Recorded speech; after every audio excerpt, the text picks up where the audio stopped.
हरिद्वार स्थित शांभवी धाम में दीक्षा कार्यक्रम विधि विधान के साथ तथा हर्षोल्लास के साथ संपन्न हुआ। शांभवी पीठाधीश्वर व शंकराचार्य परिषद के सर्वपति पूज्य स्वामी आनंद स्वरूप जी महाराज इस अवसर पर भी मौजूद रहे। शांभवी धाम में आयोजित इस कार्यक्रम में पूरे विधि विधान के साथ दीक्षा कार्यक्रम की शुरुआत हुई। पूजन अर्चन के बाद हंसराज शाह को दीक्षा प्रदान की गई। साथ ही हंसराज शाह से अब वो राघवेंद्र भारती घोषित हो गए। अब वह एक सन्यासी के रूप में राघवेंद्र भारती के रूप में ही जाने जाएंगे। उनका पट्टाभिषेक कार्यक्रम आगामी 13 अप्रैल को पवित्र वैशाखी के दिन महानिर्वाणी अखाड़े के छावनी में होगा। इसमें समस्त महामंडलेश्वर, मंडलेश्वर व अन्य साधु सन्यासी मौजूद रहेंगे। शंकराचार्य परिषद से जुड़े 2 सन्यासियों का इस दिन पट्टाभिषेक किया जाएगा।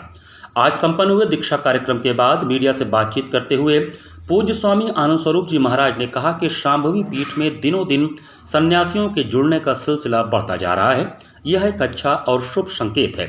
शंकराचार्य परिषद भारत को हिंदू राष्ट्र बनाने के लिए जिस तरीके से अभियान चला रहा है, उसे देखते हुए सन्यासियों का जुड़ना बेहद ही सुखद पक्ष है।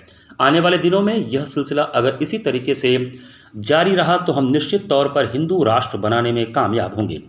पूज्य स्वामी आनंद स्वरूप महाराज ने कहा कि आज समय की मांग है कि भारत को जल्द से जल्द हिंदू राष्ट्र घोषित किया जाए ताकि सनातन धर्म का परचम पूरे विश्व में फहरा सके। उन्होंने कहा कि जिस तरीके से जिहादी आज व्यवहार कर रहे हैं, उससे साफ है कि उनकी मंशा कितनी गंदी है। स्थिति यह है कि कहने को तो वह अल्पसंख्यक हैं, लेकिन अभी यह हाल है तो उनकी संख्या जब दिनों दिन अधिक होगी तो वह क्या करेंगे? यह सवाल सभी को सोचना होगा, तभी इसका माकूल जवाब दिया जा सकेगा। पूज्य स्वामी आनंद स्वरूप जी महाराज ने कहा कि आज चिंता की यह बात है कि देश के 9 राज्यों में हिंदू अल्पसंख्यक हो चुके हैं, फिर भी हिंदू न जगे तो हिंदू राष्ट्र के अंदर ही हम खुद अल्पसंख्यकों की स्थिति में आ जाएंगे। हिंदू अगर अभी भी न चेते तो वह दिन दूर नहीं जब उन्हें अपने ही देश में पुनः गुलामों की स्थिति में जाना होगा। उन्होंने कहा कि शंकराचार्य परिषद के रहते ऐसा कभी नहीं होने दिया जाएगा। शंकराचार्य परिषद इसके लिए पूरे देश में अभियान चलाकर लोगों को जागृत कर रहा है और इस देश को शीघ्र ही हिंदू राष्ट्र घोषित करा करके ही रहेगा।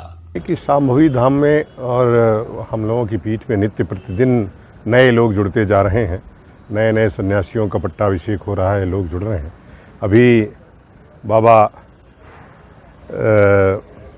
हंसराज शाह जी आज शैव दीक्षा लेकर के अब राघवेंद्र भारती हो गए हैं और आगामी 13 को वैशाखी के दिन, जो बहुत पवित्र दिन होता है, उस दिन महानिर्वाणी अखाड़े की छावनी में धर्म ध्वजा के नीचे श्री राघवेंद्र भारती जी का, स्वामी राघवेंद्र भारती जी का पट्टाभिषेक समारोह संपन्न होगा।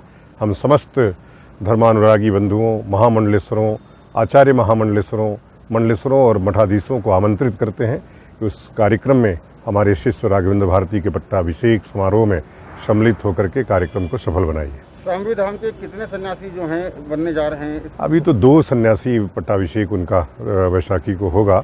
पीछे भी बने हैं, आगे भी लगातार पूरे कुंभ में बनते ही रहेंगे। एक जो हिंदू राष्ट्र की परिकल्पना है आपकी, लगता है तो आने वाले समय में अब हिंदू राष्ट्र ऐसे ही बनेगा जब संत एकत्रित होंगे। संत जिस दिन सड़कों पे आ जाएंगे उस दिन अपने आप हिंदू राष्ट्र घोषित हो जाएगा और किसी की आवश्यकता नहीं है।